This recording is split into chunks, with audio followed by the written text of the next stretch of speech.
Item ಯಾವುದೇ ಇರಲಿ try ಮಾಡಿ ಆಚಿ ಚಿಕನ್ ಮಸಾಲಾ. ಆಚಿ ಚಿಕನ್ ಮಸಾಲಾ. ಅವರು ಸೋಮವಾರ ಪ್ರಮಾಣ ವಚನ ಸ್ವೀಕಾರ ಮಾಡಲಿ. ಈ ರಾಜ್ಯದ ಒಂದು ಆಡಳಿತದ ಚುಕ್ಕಾಣಿಯನ್ನು ಹಿಡಿದು ಈ ರಾಜ್ಯದಲ್ಲಿ ಈಗಾಗಲೇ ಇರುವಂಥ ಹಣಕಾಸಿನ ಒಂದು ಎಮರ್ಜೆನ್ಸಿ ಇದೆ.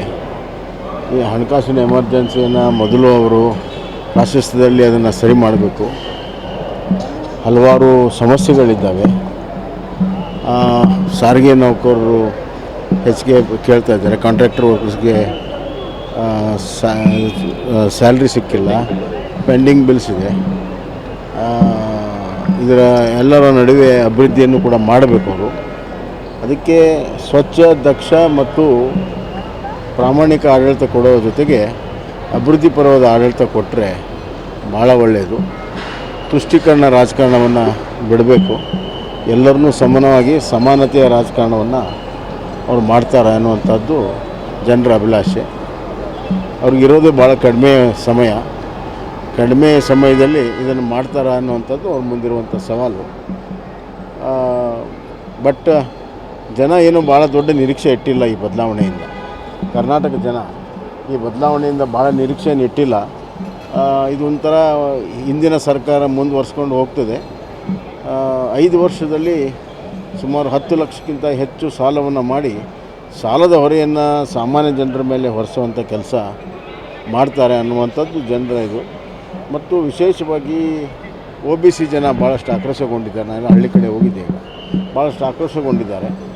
ಆದ್ದರಿಂದ ಬರುವಂಥ ದಿನಗಳಲ್ಲಿ ಕಾಂಗ್ರೆಸ್ಗೆ ಒಂದು ದೊಡ್ಡ ಜನ ವಿರೋಧಿ ಅಲೆಯನ್ನು ಎದುರಿಸಬೇಕಾಗ್ತದೆ. ಸರ್, ಬರುವ ದಿನಗಳಲ್ಲಿ CM ಬದಲಾವಣೆಯೂ ಆಗುತ್ತೆ ಅಂತ ಆರೋಶಕ ಅವರು ಹೇಳ್ತಾ ಇದ್ದಾರೆ ಸರ್.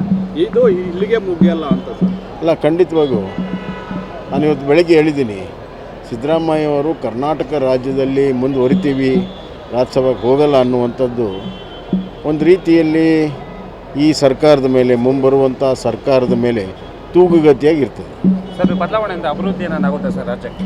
ಅದೇ ಹೇಳಿದಿಲ್ಲ, ಅಭಿವೃದ್ಧಿಯಲ್ಲಿ ಆಗೋದಿಲ್ಲ. ಇದೊಂಥರ ಹಿಂದಿನ ವ್ಯವಸ್ಥೆ ಮುಂದುವರ್ಕೊಂಡು ಹೋಗ್ತದೆ. ಅಭಿವೃದ್ಧಿ ಈಗ ಶೂನ್ಯ ಇದೆ. ಶೂನ್ಯಕ್ಕೆ ಇನ್ನೊಂದು ಶೂನ್ಯ ಸೇರಿಸಿದರೆ ಶೂನ್ಯನೇ. ಮತ್ತು ಇವ್ರ ಮುಗಿದ ಮೇಲೆ ನಿಮ್ಮ BJP ಸರ್ಕಾರ ಬರುತ್ತೆ ಸರ್? ಖಂಡಿತವಾಗಿಯೂ ನಮ್ಮ ಒಂದು ಸಂಘಟನೆ ಮತ್ತು ನಮ್ಮ ಸರ್ಕಾರ ಇದ್ದಾಗಿನ ಕಾರ್ಯಕ್ರಮ, ವ್ಯವಸ್ಥೆ, ಆಡಳಿತ ಜನ ಈಗ ನೆನಪು ಮಾಡ್ಕೊಳ್ತಾ ಇದ್ದಾರೆ.